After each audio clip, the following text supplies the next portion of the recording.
Welcome to J R F zone में आप सभी का स्वागत है। फ्रेंड्स, हम सभी यूजीसी नेट पेपर 1 को कवर कर रहे थे। पेपर 1 में पीपल डेवलपमेंट एंड एनवायरनमेंट। आज की वीडियो में हम solar energy and solar energy से ही संबंधित एक गठबंधन बना था, जिसे हम अंतर्राष्ट्रीय सौर गठबंधन जानते हैं, के बारे में डिस्कस करेंगे। वीडियो इंपॉर्टेंट है, यहाँ से सवाल आपके एग्जामिनेशन में बराबर बनते हुए देखने को मिले हैं।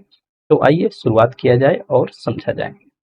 फर्स्ट ऑफ ऑल हम ये समझते हैं कि सोलर एनर्जी क्या है। अब हर सुबह होती है, सुबह में हमको सूर्य भगवान देखने को मिलते हैं। सूर्य भगवान प्रकाशवान होते हैं और उनके प्रकाश से जो ऊष्मा मिलती है, उस ऊष्मा को हम इलेक्ट्रिसिटी में कन्वर्ट कर लेते हैं। उस ऊष्मा को हम इलेक्ट्रिसिटी में कन्वर्ट कर लेते हैं और अपने सामान्य घरेलू कामकाज करते हैं। इसी ऊर्जा को हम सोलर एनर्जी के रूप में समझते हैं। हालांकि इस ऊर्जा को हम दो रूपों में इस्तेमाल करते हैं। एक तो हम फोटोवोल्टिक सेल के माध्यम से, सौर पैनल के माध्यम से सूर्य के प्रकाश को सीधे हम इलेक्ट्रिसिटी में कन्वर्ट कर लेते हैं। दूसरा जो मेथड होता है, सौर तापीय प्रणालियां होती हैं, जिसमें सोलर एनर्जी को हम पानी गर्म करने, भाप उत्पादन करने के लिए उपयोग में ले आते हैं। ठीक है, तो एक तो सोलर एनर्जी को हम क्या करते हैं, फोटोवोल्टिक सेल के माध्यम से, फोटोवोल्टिक सेल के माध्यम से हम क्या करते हैं, सीधे इलेक्ट्रिसिटी में कन्वर्ट कर लेते हैं। ठीक है, दूसरा ये तरीका है भाई, तापीय जो प्रणालियां हैं, सौर तापीय प्रणालियां आप कहिएगा, इससे हम क्या करते हैं भाई, पानी को गर्म करने के लिए या भाप उत्पादन करने के लिए हम इसका उपयोग करते हैं। किसको? सोलर एनर्जी का उपयोग करते हैं।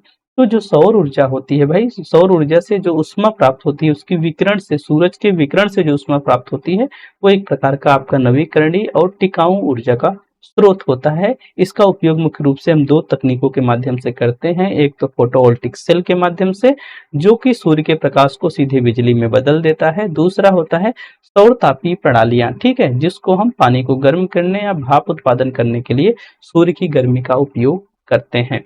जो सोलर एनर्जी होती है, स्वच्छ ऊर्जा का एक विकल्प होती है, जो सौर ऊर्जा संचालन के दौरान शून्य ग्रीन हाउस गैस का उत्सर्जन करता है, जो कि हमारे पर्यावरण के लिए बहुत लाभदायक होती हैं।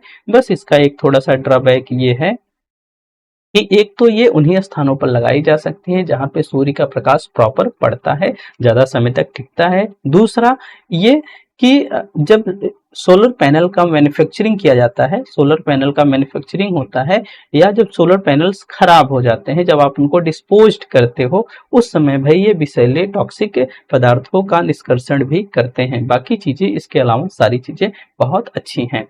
तो अब जो फोटोवोल्टिक सेल होते हैं, कन्वर्ट करते हैं लाइट इनटू इलेक्ट्रिसिटी करंट में। किस माध्यम से करते हैं? फोटोवोल्टिक इफेक्ट के माध्यम से ऐसी घटनाएं वो करते हैं कि सूर्य की ऊर्जा को सीधे इलेक्ट्रिसिटी में कन्वर्ट कर देते हैं। अब फोटोवोल्टिक सोलर पैनल या सोलर पैनल आप कह सकते हो। ठीक है, सोलर पैनल एक प्रकार का क्या होता है, एक प्रकार की डिवाइस होती है जो कि सिलिकॉन से बनी होती है, जिसको हम जिसमें फोटोवोल्टिक कोशिकाएं बनी होती हैं, जिन कोशिकाओं पर जब सूरज की रोशनी पड़ती है, तो सूरज की रोशनी को, सूरज की ऊष्मा को वो बिजली में, इलेक्ट्रिसिटी में कन्वर्ट कर देता है। तो सूर्य की किरणें सेल्स पर पड़ने पर ये फोटोवोल्टिक प्रभाव उत्पन्न करती हैं, फोटोवोल्टिक प्रभाव उत्पन्न करती हैं, तो वहां से विद्युत जनरेट हो जाती है, जिससे हमको प्रदूषण मुक्त बिजली बनती है, जिसका उपयोग आप सभी देख रहे होंगे घरों में, उद्योगों में, स्ट्रीट लाइट्स के लिए तो बहुत जगह, और खास करके जब हम उपग्रह वगैरह छोड़ते हैं, जैसे मंगलयान गया, तो मंगलयान पे क्या है, सोलर पैनल लगा के गया है, कहाँ से वो एनर्जी पाएगा, तो वहीं से पाएगा ना। तो उन सब जगहों पे इनको हम उपयोग में करते हैं। अगर इसके टाइप्स पे जाएंगे तो मुख्य रूप से 3 टाइप्स इसके देखने को मिलते हैं। एक को बोलता है मोनोक्रिस्टलिन, ठीक है, दूसरे को पॉलीक्रिस्टलिन, और तीसरा होता है थिन फिल्म फ्लेक्सिबल आपका फोटोवोल्टिक सोलर पैनल आता है। इनकी जो लाइफ होती है लगभग 25 से 30 ईयर की हुआ करती है। तो इतनी बातें आप ध्यान में रखिएगा। भाई बिजली कैसे उत्पादित होती है? फोटोवोल्टिक प्रभाव के कारण बिजली उत्पादित होती है। पैनल्स पे फोटोवोल्टिक सेल्स बने होते हैं, और जो पैनल्स होते हैं बेसिकली वो मेड ऑन होते हैं सिलिकॉन से, जो कि फोटोवोल्टिक इफेक्ट देते हैं, और फोटोवोल्टिक इफेक्ट के कारण ही ऊष्मा आपकी इलेक्ट्रिसिटी में कन्वर्ट हो जाती है। ठीक है, जो फोटोवोल्टिक सेल हैं वो सिलिकॉन जैसी सामग्रियों से बने होते हैं, जो प्रकाश पड़ने पर क्या करते हैं, इलेक्ट्रॉन को उत्पन्न करते हैं। जो सेल की काली अवशोषक प्लेट सूर्य की रोशनी को ग्रहण करती है, जिससे इलेक्ट्रॉन क्या होते हैं, मूव ऑन करने लगते हैं, प्रवाहित होने लगते हैं, जिससे डायरेक्ट करंट डीसी बिजली बनाते हैं। इससे बिजली को तुरंत उपयोग किया जा सकता है या बैटरी में इसको संग्रहित किया जा सकता है। जो पीवी सेल होते हैं, सोलर पैनल बनते हैं, वो पैनलों को बड़े पैमाने पर बिजली उत्पादन के लिए सारणियों अथवा सिस्टम में व्यवस्थित किया जाता है। जैसे 1 kilowatt, 2 kilowatt, 200, 500, 3 kilowatt, 10 kilowatt, 50 kilowatt. अगर आपको बिजली जनरेट करनी है, ऐसे में एक पैनल को दूसरे पैनल से जोड़कर एक सीरीज तैयार कर ली जाती है, एक सिस्टम तैयार कर लिया जाता है, ठीक है, जिससे उतनी मात्रा में बिजली जनरेट होती है। जो डीसी इलेक्ट्रिसिटी होती है, require and the inverter convert to AC for household use. अगर आप उस एनर्जी को हाउस होल्ड यूज कर रहे हैं तो एसी कन्वर्टर, ठीक, इन्वर्टर की आवश्यकता होती है। जो सोलर थर्मल एनर्जी कलेक्टर्स और सोलर कलेक्टर, इसको ध्यान में रखिएगा। तो ये सोलर पैनल की बातें रही, इतनी बातें ध्यान में रखेंगे, काम हो जाएगा, ठीक है। अब एक दूसरा टर्म है सोलर थर्मल एनर्जी कलेक्टर्स अथवा सोलर कलेक्टर के रूप में जानते हैं, ठीक है। तो जो सोलर कलेक्टर है, एक प्रकार की डिवाइस होती है जो कि कन्वर्ट्स करती है सनलाइट को थर्मल एनर्जी में, तापीय ऊर्जा में, ठीक है, किसमें, तापीय ऊर्जा में ये कन्वर्ट करती है। क्या है, सोलर कलेक्टर एक प्रकार की डिवाइस होती है जो कि कन्वर्ट करती है सनलाइट को थर्मल एनर्जी में, हीट में कन्वर्ट कर देती है। वैसे तो सूर्य में भी हीट होता है, लेकिन हीट को इंक्रीज भी कर देती है ये, ठीक है।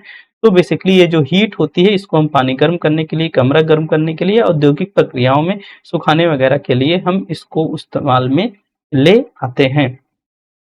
अब जो सोलर थर्मल कलेक्टर है वो क्या करता है, सनलाइट को एब्जॉर्ब कर लेता है। सन में तो ऊर्जा होती है उसके विकिरण में, उसको वो एब्जॉर्ब कर लेता है, उसको अवशोषित कर लेता है, उसको सोख लेता है।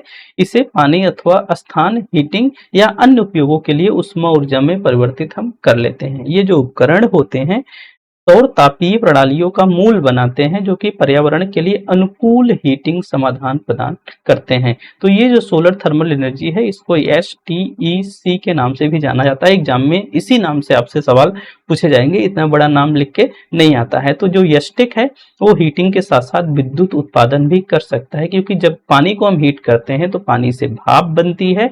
उस भाप को हम टरबाइन चलाने के लिए उपयोग में लाते हैं। जब टरबाइन चलती है तो टरबाइन से जुड़ा हुआ जो जनरेटर होता है वो इलेक्ट्रिसिटी उत्पन्न करता है। तो एक तो सीधे पैनल से बिजली बनती है, दूसरा ताप से हम भाप बना लेते हैं, भाप से भी टरबाइन चला के हम बिजली तैयार कर सकते हैं, ठीक है।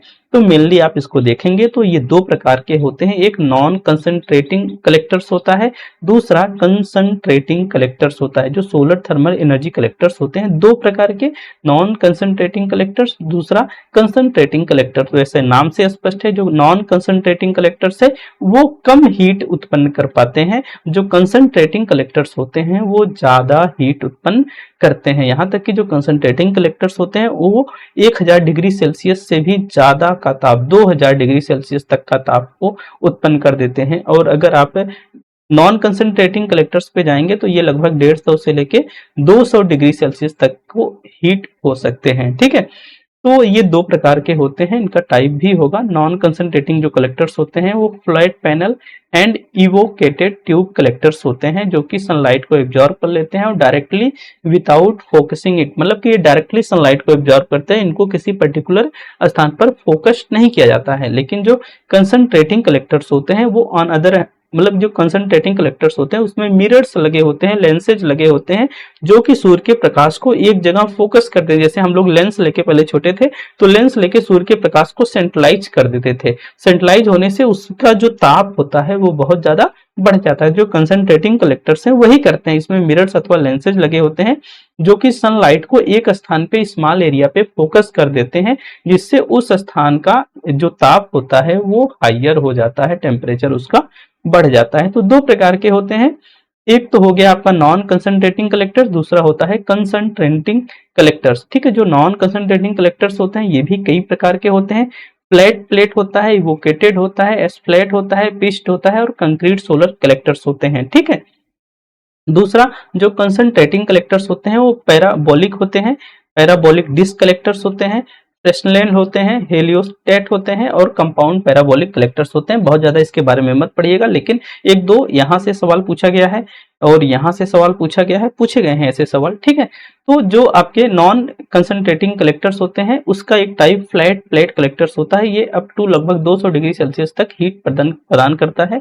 और जो पैराबोलिक डिस्क कलेक्टर्स होता है लगभग वो 2000 डिग्री सेल्सियस तक तापमान उत्पन्न कर सकता है। तापमान उत्पन्न करने के साथ साथ विद्युत भी उत्पन्न कर सकता है, इस बात को ध्यान में रखिएगा, ठीक है।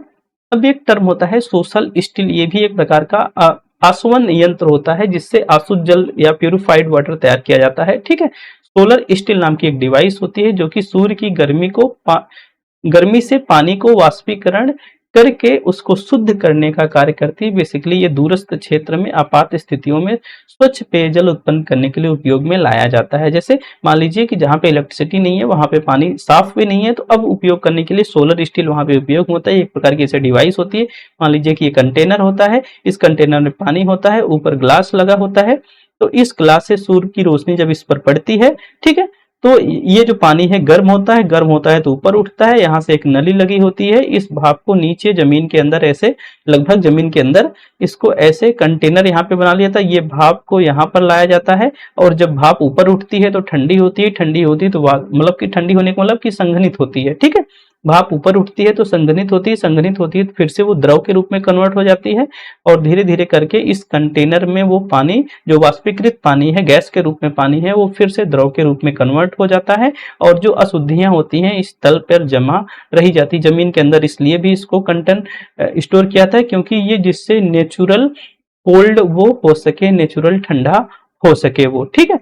तो यही है सोलर स्टील, इसको आप ध्यान में रखिएगा। बाकी इतनी ही बातें जितनी हमने बताई हैं, इतनी अगर आप ध्यान में रखेंगे तो जो अब तक सवाल आए हैं जैसे बने हैं आप आराम से उसको टेकल कर जाएंगे, ठीक है।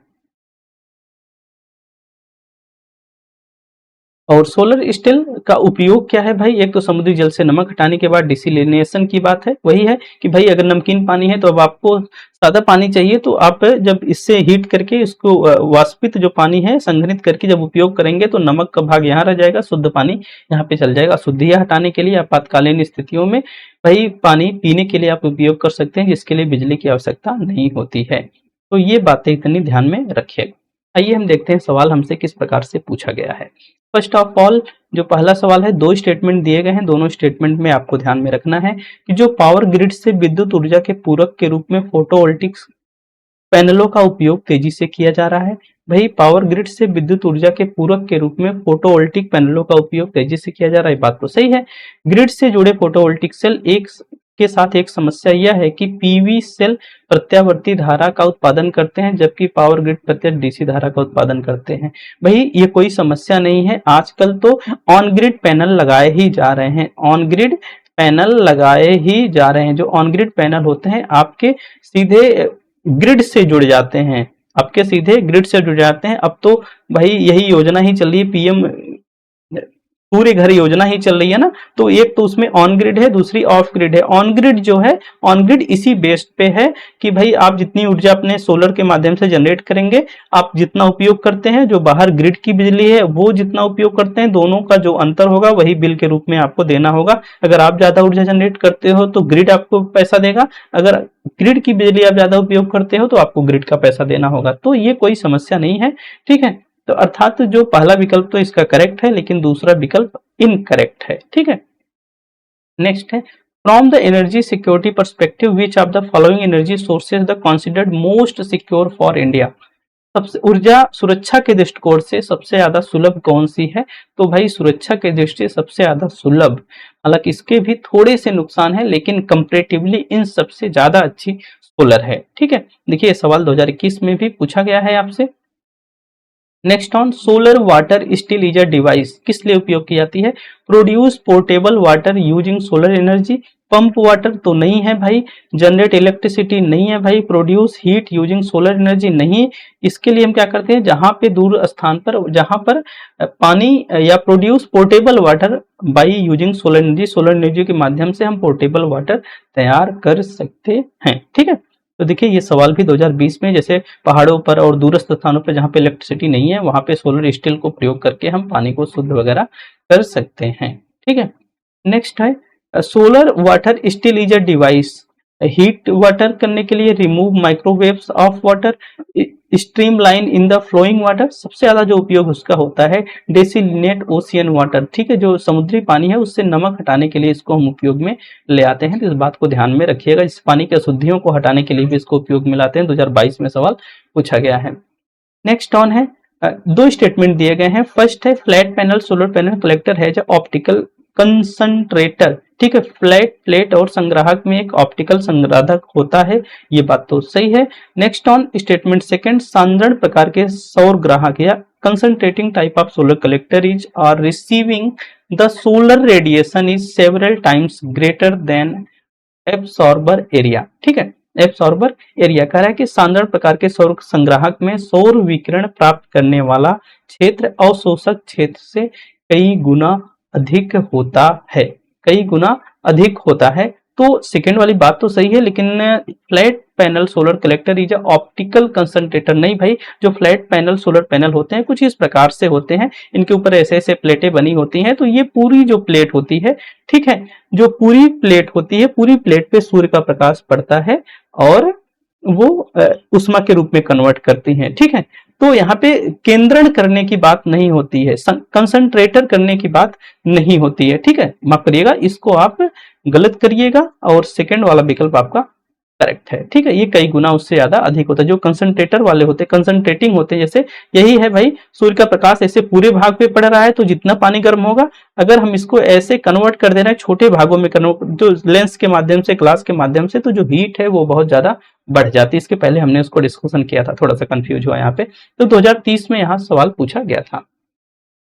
असर्टेशन in concentrating type solar collector temperature can be raised up to 500 Celsius, जो कंसंट्रेटिंग है, केंद्रीकरण वाले, ठीक है, तो ये क्या है भाई 500 डिग्री तक सेल्सियस, क्या 2000 तक ये पहुंचा देंगे, ठीक है। नेक्स्ट ऑन है concentrating type solar collector, the magnitude of collector area absorber area are the numerically same, नहीं भाई, इसका तो असर्टेशन सही है, लेकिन जो इसका रीजन है, रीजन सही नहीं है, ठीक है।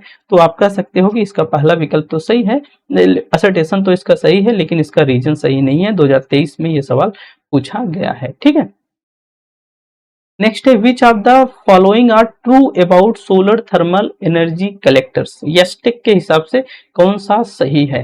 पहला, basic unit STEC is solar cell, नहीं, एक बात तो यही गलत है, यस्टेक की बेसिक यूनिट सोलर सेल नहीं है, ठीक है।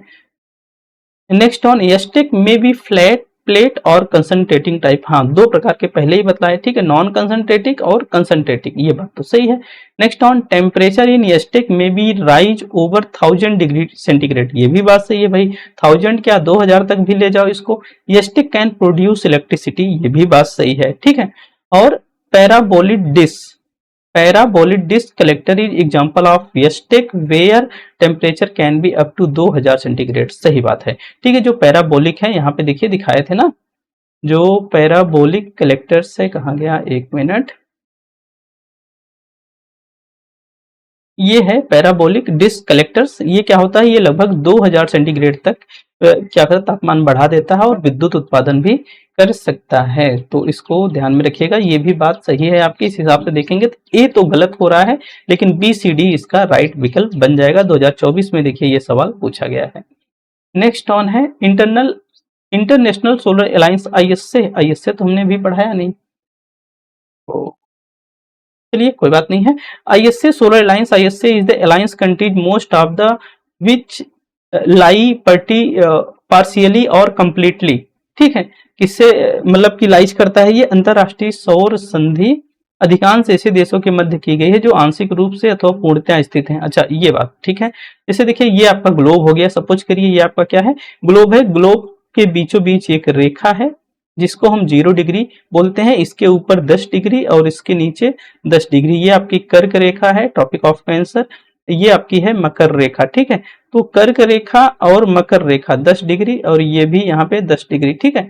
तो 10 डिग्री का ये जो क्षेत्र है, इस क्षेत्र में जो देश आते हैं अधिकांशतः वही देश अंतरराष्ट्रीय सौर गठबंधन में जुड़े हुए हैं, क्योंकि ये ऐसे क्षेत्र है जहाँ पे सूर्य का प्रकाश पर्याप्त मात्रा में पड़ता है। तो अंतरराष्ट्रीय सौर संधि में अधिकांश ऐसे ही देशों के बीच संधि हुई है जो कि कर्क रेखा और मकर रेखा के मध्य स्थित हैं। इस बात को ध्यान में रखिएगा, यह भी 2024 में सवाल पूछा गया है। तो चलिए आईएसए तो इसमें नहीं इंक्लूड है, आईएसए को हम नेक्स्ट वीडियो में कवर करेंगे। तो इस वीडियो में आप सोलर एनर्जी से संबंधित अपने कॉन्सेप्ट क्लियर करिए और इन सारे सवालों को हल करके ये समझ डेवलप करिए कि कैसे पेपर में सवाल आपसे पूछे जाएंगे। तो आज के लिए इतना ही। आप सभी को बहुत बहुत धन्यवाद।